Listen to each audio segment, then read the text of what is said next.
There is a lot of emphasis on the production and usage of green energy as countries and companies alike push toward reducing their carbon footprint and ultimately reaching the goal of carbon neutrality. One of the pillars for the production of green energy, along with wind power, is solar energy. When the sun shines onto a solar panel, energy from the sunlight is absorbed by the PV cells in the panel.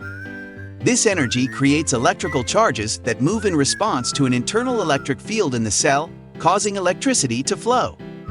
The radiated and conducted EMC noise causes a lot of problems in the grid, and for other machines and sensors as well.